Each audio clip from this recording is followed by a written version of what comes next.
방영 전부터 작품의 퀄리티 문제로 논란이 있었던 원펀맨 3기. 결국 어색한 움직임이 밈이 되며 내상에서 조롱당하고 있습니다. 그런데 애니메이션에 관한 조롱에서 멈추지 않고 에스컬레이트가 선을 넘어 애니메이션을 만드는 스태프에게까지 인신공격을 퍼붓는 일이 이어졌습니다.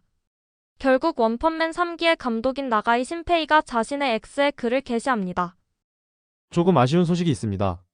제 팔로워 중 같은 편인 척 실제로는 화를 부추기는 사람이 몇 명 있기에 계정을 삭제하기로 했습니다.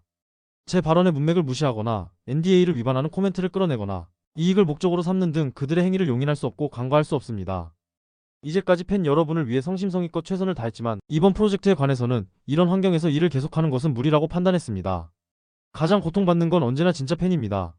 스태프의 명예를 훼손하거나 헤이트 발언으로 크리에이터의 노고를 착취하고 이익을 얻는 자들을 저는 용서할 수 없습니다. 따라서 나가이 신페이의 계정도 완전히 삭제하도록 하겠습니다. 이후로도 계정은 만들지 않겠습니다. 작품 자체를 폄하하는 행위는 간과할 수 없으니 양해 부탁드립니다. 솔직히 이건 제 정신 건강에 상당한 데미지를 주고 있고 작품에도 스태프에게도 원작자에게도 마이너스일 뿐입니다. 이런 비열한 행위는 용서받을 수 없습니다.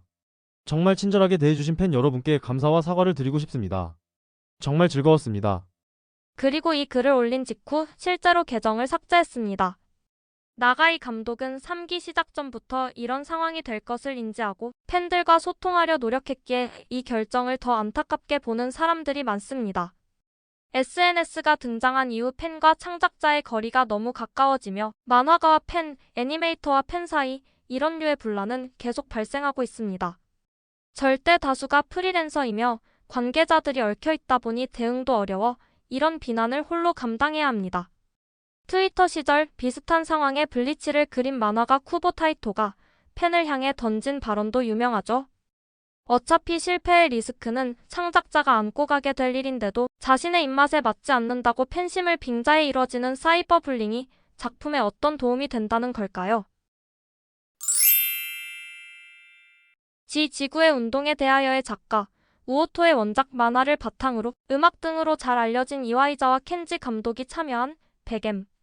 일본에서는 9월 19일, 우리나라에서는 미디어 캐슬이 수입해 100m라는 제목으로 10월 8일 개봉했습니다.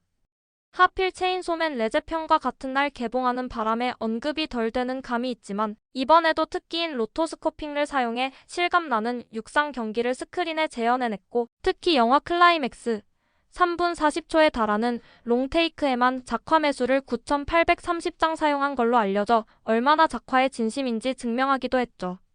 우리나라에서도 입소문을 타고 관객 수 3만 명을 넘으며 소소하게 흥행 중입니다. 이런 애니메이션 영화에서 빠질 수 없는 게 특전이기에 수입사인 미디어 캐슬이 개봉 4주차를 맞아 투명 포토카드를 준비했는데 이게 또 트위터에서 화제입니다. 최애와 음식 사진을 함께 찍는 식사 예절 포카인데요. 어딘가 이상합니다. 최애를 제외한 나머지 부분이 투명해야 하는데 이 포카는 반대입니다. 명백한 발주 실수지만 모르쇠로 특전을 자랑하며 영상까지 찍어온 뻔뻔함이 오히려 재밌다며 이 포토카드를 받기 위해 영화를 예매하는 사람도 나오는 이상하지만 효과적인 홍보가 됐습니다. 물론 업체의 무성의를 지적하는 일부 팬들도 있지만 다수는 그저 이 상황을 즐기고 있는데요. 작은 실수에 각박하게 구는 것보단 이렇게 웃고 즐기는 모습이 보기 좋네요.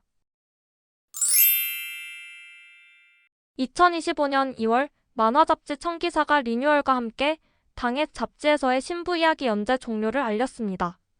연재 재개에 관해선 향후 새로운 발표 형태를 모색 중이라며 이적지는 따로 발표하지 않았었습니다. 그러다 10월 27일 모리카오루가 근황을 공개했는데요.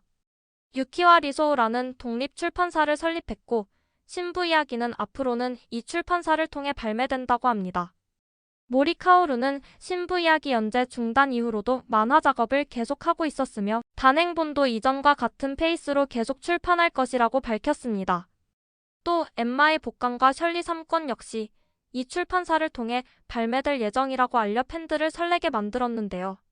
마찬가지로 청기사에서 만화를 연재했던 이리의 아키의 북북서로 구름과 함께 가라, 오호츠키 이치카의 피콜리나, 야스아라모의 오브리, 다이라쿠 마사이코의 글루타섬일기를 비롯 만화가 사카타 토모야의 신작도 앞으로는 이 출판사를 통해 단행본을 발매할 예정이라고 합니다. 아무래도 이번 청기사의 리뉴얼은 잡지의 주력 작가들이 다수 빠져나간 탓으로 보입니다. 이 잡지에 연재하는 만화들은 작가주의 성향이 강했는데요. 아무래도 카도카와라는 대기업의 시스템 내에서 만화를 그리다 보니 시간과 지면의 제약도 있고 최근에는 건강 이슈까지 따라오게 되면서 자신이 원하는 작업 환경에서 만화를 그리기 어려워지자 이를 개선하기 위해 개인 출판사를 설립한 것으로 보입니다. 모리 카오루 같은 경우 출판사의 합병, 잡지의 통폐합 등 회사의 사정에 따라 이리저리 옮겨 다니다 보니 그에 따른 피로가 쌓였을 수도 있습니다.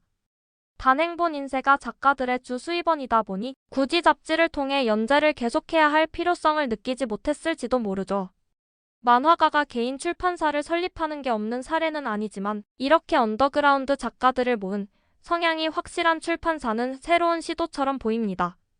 다만 현재 시점, 수익 창출원이 단행본뿐이라는 불안정성과 대기업의 재무관리, 업무소통, 마케팅 노하우 등의 보호막 없이 이 독립출판사가 자생할 수 있을지가 걱정이 되네요. 또 한국 팬들의 입장에선 유키와 리소우로 이적한 작품들의 판권 문제로 인해 당분간 단행본 발행이 미뤄지거나 아니면 영영 볼 수 없는 사태가 발생할 수도 있다는 걱정까지 따라 붙겠습니다.